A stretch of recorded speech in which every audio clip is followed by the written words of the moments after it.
lahat ay team leader dahil proficiency na yung kinukuha ninyo. Hindi na ito basic. Ang basic natin is PST. Ngayon, kailangan lahat tayo ay mag-act as team leader. Ang team leader natin sa barko, sino? Kung sa dalawang lifeboat, sino? Sino ang team leader natin? Second officer sa lifeboat number 1 o third officer sa lifeboat number 2. O kung si third officer inassign sa life raft, sino ang mag-act as lifeboat number 2 team leader? Si chief mate. Si chief mate, pwede siya act as a team leader kung naka-assign. Pero kapag si port engineer naka-assign, mostly ng European ships, port engineer naka-assign sa as team leader sa life raft. Pag doon siya sa life raft, sa mga tuwid, ang team leader natin is si chief mate. Ayun. O ngayon, ano ang unang gagawin mo kung ikaw ang team leader?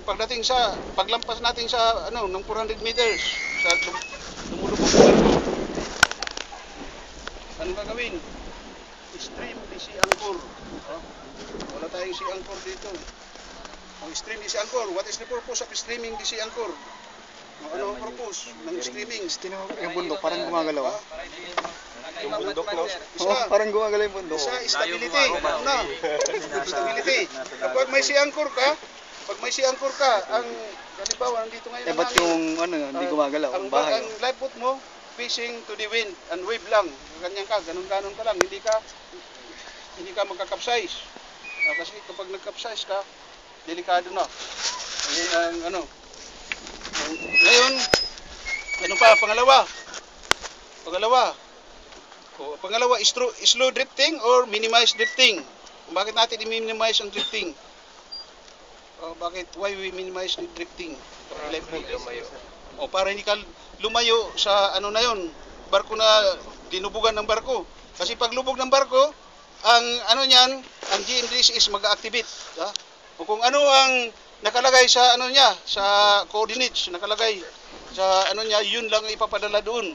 Halimbawa, latitude 20, longitude 40, yun lang ipapadala sa satellite. Pag na-receive siya ng satellite, pupunta siya sa LUT, Local Utility Terminal or RCC. Dadalawang tawag niyan, RCC or LUT.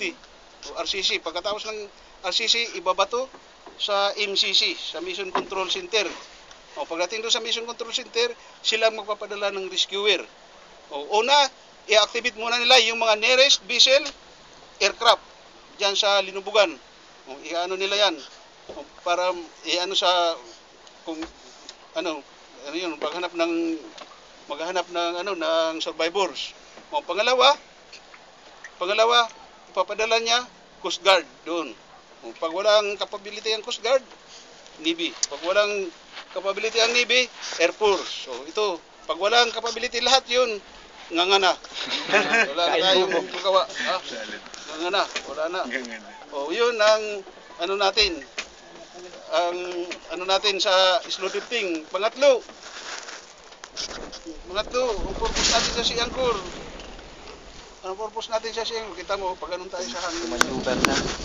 Pangatlo, ang modern sea anchor, mayroon siyang tinatawag na storm oil. Ang storm oil, ilulubricate ito rito, illuminate ito. Pag nasinagan siya ng araw, mag-reflect sa itaas. Makaka-attract ng rescuer. Yun. Pangalawa, ang purpose ng natin, ng storm oil,